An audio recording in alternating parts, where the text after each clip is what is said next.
can't look away, dude. There are constant matches all through the weekend of top players from all over the world here. That's right. Do not touch that dial. You won't want to miss any of this. You won't want to miss this next one either. I know that do-rag and glasses combination. I don't care what type of mask you got on. That's Cosmos, okay? That's right. One of the strongest players to ever do it. Getting ready to throw down here on the big stage, the main stage, if you will. Let's go ahead and get it, friends. Pokemon Stadium 2. Yeah, no question. One of the few continual or remaining players, I would say, of Aegis. I remember Aegis coming out, Pyra Mythra, making a big splash at the start, and then a lot of people just sort of cooling off on them, saying, maybe not. Leo famously trying out the character, but just didn't quite make it work. But Cosmos has stuck with it along with Spargo and has had some great results to show for it. That's right, some really great success here. Now, you know, I don't want to take anything away from H4DS as well. You know, just one of the stronger Pikachus that we've certainly seen in the course cone. You know, there's not very many. So anytime you see him at this point in time in bracket, and yes, I'm saying this point in time in bracket because the competition is thick here, okay? It's going to be scary fresh out the gate. You got to really tip your hat at this. You know, Pikachu play is very hard to come by. It's really difficult to play the character at a super top level. Very technical, very demanding in a lot of ways. But a lot of people would say that they're top 3. A lot of people have said even top 1 in the game. Just not very common at all. H4DS doing a good job against Cosmos so far. The real question comes in getting this KO. Pikachu does struggle to get KOs. Mythra has the same issue, and Cosmos has famously, you know, been known more for the Mythra than the Pyra. Hasn't really used Pyra all that much. Yeah, you know, Pyra, of course, is kind of lacking that mobility, lacking that footwork that he might be a little bit more accustomed to with some of his other characters. However, does not seem to matter. They're just holding positioning, turn around, F-tilt set, definitely going to get the job done. Of course, Pikachu, not short on recovery options, but you got to make sure that they are as pristine and as precise as possible. If not, Pyra's going to definitely expose it. See here, you got the pop on the up B, 134 here. Back throw will not do it, but puts him in a bad spot. Yeah, Thunder's not going to win. I do like that attempt, though, man. You know, Pyra and Myth are very easy characters to exploit off stage, and as we have historically seen in our time in Smash, Pikachu not short on KO options out there at all. A solid tap is no hell. Even a Thunder Jolt is enough to really screw this combination up. Okay, but holding towards the center of the stage here, trying to bait H4DS in and hold on to this lead here as much as possible. This is the type of Cosmos that I'm a little bit more used to seeing. Of course, I have a very explosive opening, and now, boom, here I am, really trying to milk this next stock. But up throw's going to shut it down and even the stocks up. Once you have that much of a lead, there's no reason not to exploit it. You just chill, sit back, force the other guy to come to you, and force them to make the mistakes. And Cosmos did that to great effect, living quite a long time, but now has H4DS at 89%. It's really light work for Pikachu if he can get his hands on Cosmos, especially if he can get some loops running, but he's going to get through that on the recovery. See if this is a big shot, but no, I think he tried to cross up on the aerial, but he ended up just being in front of Cosmos. That's an easy up B. That's right, yeah.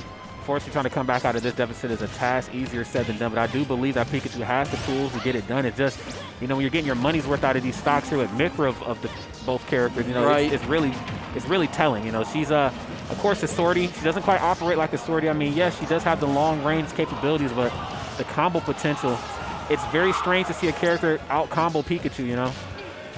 Just stays on top of you and forces you to make errors and mistakes. And now Cosmos about to lap H4DS on what's probably going to be, will certainly be his final stock of this game.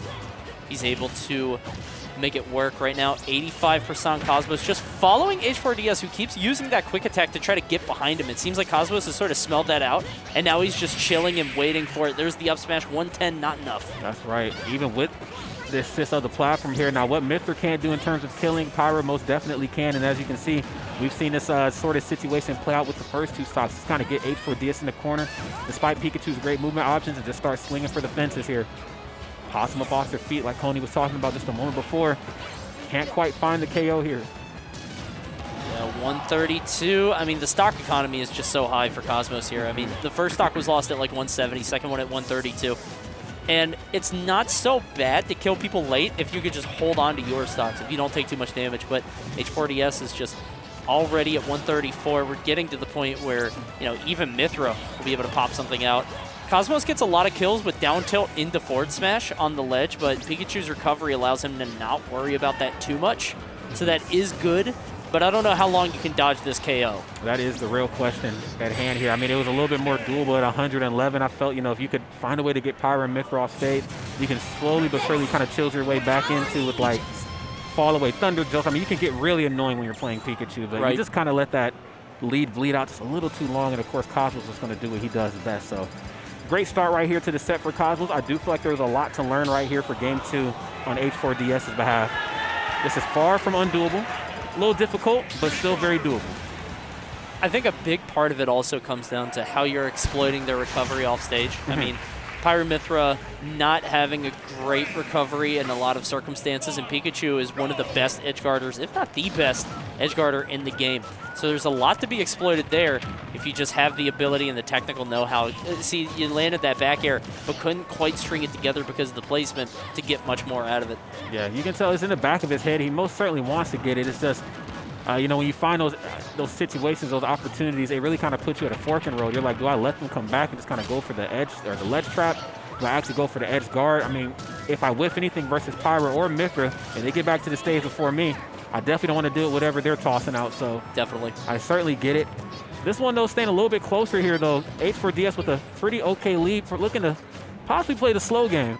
Yeah, I think so. I mean, like, I think this is just, you take your lead and you got to play it a little bit slower. You got to take the advantages that you have and just play this whiff punish game with Pikachu. H4DS consistently still going in, though, and Cosmos is ready to just swat him away.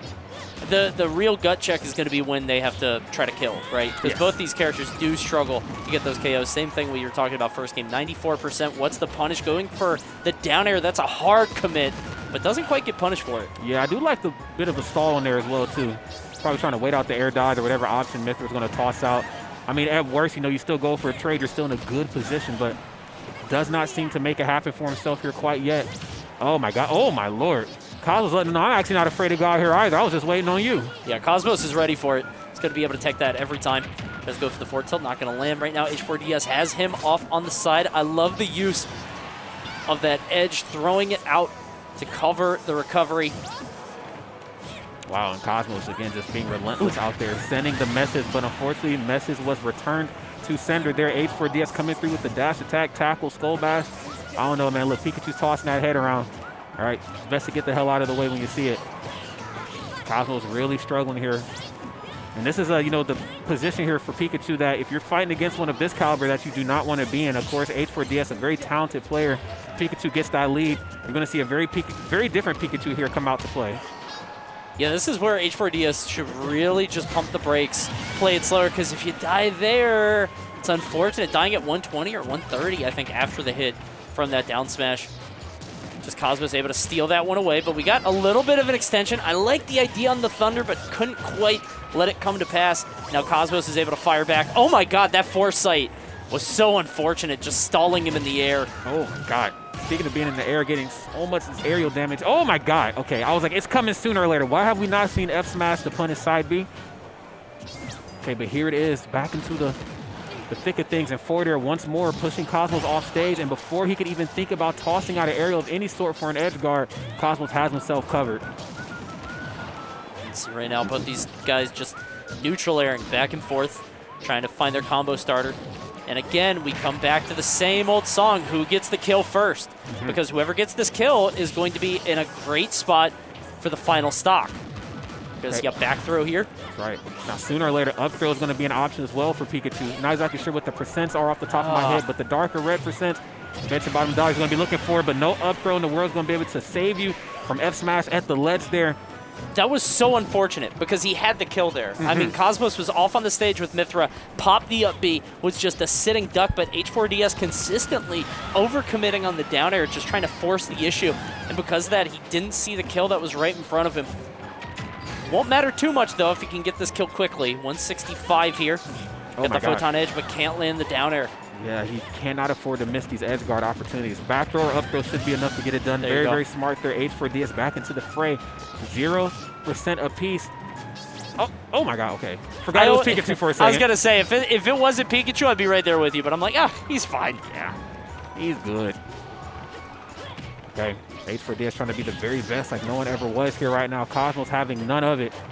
Of course, the platform play getting a little spooky. Yes, forward air, relatively safe option. You just got to make sure you space and time it correctly there for Pikachu. Oh, good punish. Yeah, double up air into the back air. I like it. I like the up air to disrupt, too. Cosmos going for the defensive option there. H4DS is ready for it, gets the forward air right now, running away with things. Yeah, very simplistic Pikachu play that we're seeing here. Nothing out of the ordinary. This is just exactly what you're supposed to do in situations like this. The fall away forward air, trying to bait him out the corner. Of course, Mythra blessed with some really great footwork. Really hard to play the bait and punish game with her. Pyra, though, slightly different story. Yeah, this is a lot of drift back from H4DS. We didn't really see this before, but it's a lot of like waiting for Cosmos to land and then punishing. If he just continues this pace, he should be okay, but now we got the switch to Pyra. Is this his opportunity to sort of beat up on this character? No, Cosmos switch him right back over. That's right. Oh, another foresight. Unfortunate indeed. I think we need more grabs. I think so, too. It feels like you're just banging on the shield. Cosmos is just sitting in shield a bunch. Yeah, there we go. That's what I like to see. Gets the up throw, tries to force the Thunder. Gonna trade with a hit there. That's right. Now trading with Mythra, a little okay here depending on... Grab. Yeah, grab. I mean, that's the golden opportunity, but looks like he's a little analysis paralysis. Not exactly sure what the case is here, but got to make a play here and fast. Pyra is here in town, and she's not trying to be here very long, okay? Uh-oh. Wait a minute. We got ourselves here a set. Very strong gameplay right there from H4DS. Really tapping into that resilience, that tenacity, whatever word you want to use. All right. Proving that he was able to go the long run there versus Cosmos. I love the weight there on that neutral air. They're both just sitting in shield, just sort of chilling out there, and Heads didn't blink. That's right. I call them Heads. H4DS did not blink. He just sat there, waited for Cosmos to pick the option, gets the neutral air into the up smash.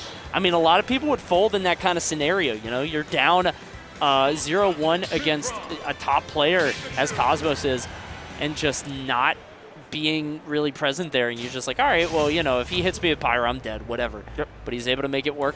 Now we're at the game 3 between these two. No character swaps, but Town and City a little bit bigger. Cosmos definitely trying to, again, tap into that stock economy that he was able to the first game, living to like 160, 170. Yeah, we'll see how it plays out. You know, there's obviously the point in time in this match where the platforms disappear, and because of that, the matchup can, you know, change ever so slightly here depending on how they're going to interact with each other. I imagine there's going to be a lot of harassment from up underneath, a lot of sharking. I'm also taking into consideration the ability to KO off the top. We see that a little bit easier with Pyra. I guess Pyra and Mythra, but most notably Pyra, because Mythra will up smash like on top platform and still not KO. But right. You saw it in game 1. Yeah. It looked like it, but oh. Okay, bit of a mix-up. Oh, no goodness. way, 90. Wow, no. Maybe I was wrong, Tony. Maybe my Mythra can't kill. That was my bad. That had to have been DI. I think he was pulling away. He had to have been. H4DS just getting caught on the side there, and this is just kind of what happens sometimes. Cosmos running away with this one so far. See if H4DS has an answer. But when this kind of thing happens this early in the game, it makes you realize that you're probably going to need, because like if the pace keeps going the way that it is, obviously Cosmos wins. You got to get some kind of early kill. You got to get some kind of gimp. You got to land that down air off stage that he hasn't been able to do. It's do or die time. It most certainly is, man. You know, there's really just a lot at stake here in a lot more ways than one. Obviously, you know, your winner side bracket run, but obviously, you know, just again, the ability to try to stop Cosmos from, you know, taking a wound and just making it bleed even more. Cosmos has this ability where they just have the lead, and even when they switch over to a character like Pyra, you might think, well, I'm going against Pikachu. You know, this character has much more, you know, mobility, much more footwork. I should be in some trouble, but I'm not, though. But I will say I am in trouble off stage. Got to watch how you recover. I love the kill. 74% or 72 is incredibly low. That's exactly what H4DS did, but it's too little too late, man. You're at 160, you know? It's like now you're still in the same spot. We're back at square one where you got to get an offstage kill quickly. This might do it, though. A lot of up airs into the forward air. That's right. Platform play is very dangerous here with both of these two characters, most notably Pikachu, but we're seeing it kind of shift more over into Cosmos' favor. No dash attack, no grab on the punish, though. Great spacing there from both sides. It seems like when Cosmos is in a bad spot, like when he's getting knocked up or when H4DS is sort of comboing him aerially, he's just able to force himself back down. He'll do a fastball neutral air, and H4DS isn't ready for it. He's not preparing for it. He's not holding shield. He's not trying to burst up with an up air, trying to catch him. Just feels like he's letting him land for free, which might be what seals this game if Cosmos doesn't, you know, get more pressure applied to him. But H4DS playing the correct game here. Been doing a lot of damage. That's right. We need to turn these damage into some stocks here, and we got to see it faster. H4DS knows how to box. There's no doubt about that, but stock taking, that's a completely different story here in the game. It actually is the only name to this game here. Got to take lives, and oh my God, don't get taxi, my friend. Close. Not Pikachu, okay? You're too quick on your toes for that. Nothing off the back here as well, too. Again, the footwork here possessed by Mythra is just really forcing Pikachu into some weird spots. It's very rare that you get to see Pikachu kind of baited and punished like this, outspaced, if you will. Yeah, just kind of dancing around him.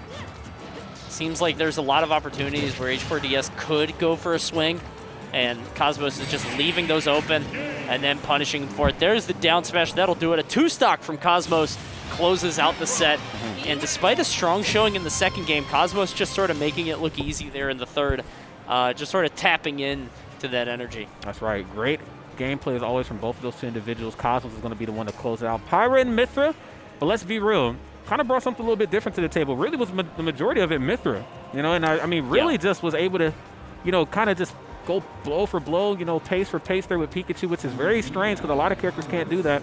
Then when it came to killing, the early F smash, I mean, I don't even think there was red sparks on that. No, I think it was just so early. Yeah. I mean, there might have been sparks, but it didn't seem like it because it was just so quick. It had to be drift away. I refuse to believe that that was killing it 90 with no DI. No, absolutely like not. Double digits. That's crazy. Yeah, goddamn ridiculous, friends. But of course, that right there is just a tall tale sign that the action, of course, is going to keep cooking up. We got some more matches here coming your way again if you're just tuning in. Mainstage 2021. It's Panda Global's very own Coney, okay? It's Rod, criminally unsponsored. Hopefully we can change that one day. But in the meantime, we're going to have ourselves some fun. Let's go ahead and break down the schedule here.